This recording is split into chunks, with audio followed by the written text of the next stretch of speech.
Mediacité a consulté plus de 26 000 fiches d'incidents issues des rapports enregistrés par les personnels de l'établissement. Entre septembre 2013 et mars 2017, ces formulaires rapportent de nombreux dysfonctionnements, sans concession, bâtiments vétustes ou inadaptés, matériel défaillant, manque d'effectifs.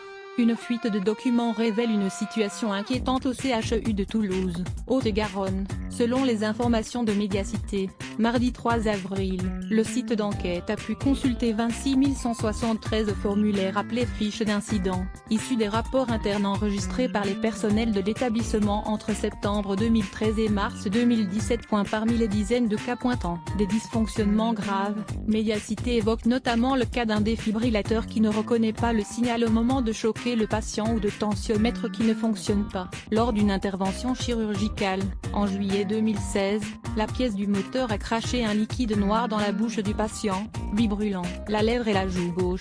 La direction assure que le matériel a été remplacé depuis, à la suite d'un audit. Autre exemple, un document relate une panne d'électricité au bloc opératoire, nécessitant plusieurs minutes pour rallumer les machines et entraînant un risque vital pour les patients.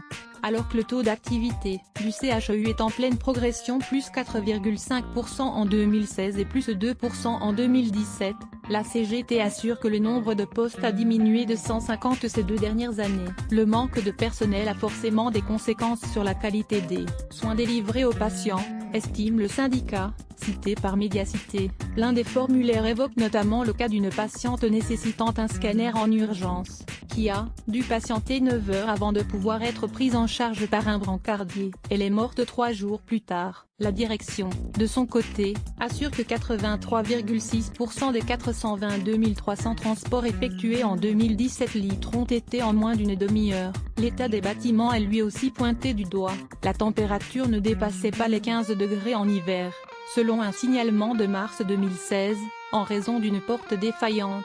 Les patients sont allongés dans ce hall, sans même une couverture, relate alors un agent de service. Mais la direction a un regard plus nuancé sur les situations recensées par ces formulaires. Tout le personnel du CHU doit déclarer un événement indésirable sans aucun filtre, estime Dominique Soulier, directeur de la communication. Ces documents seraient un marqueur de la vitalité de la dynamique qualité du CHU. À lire aussi sujet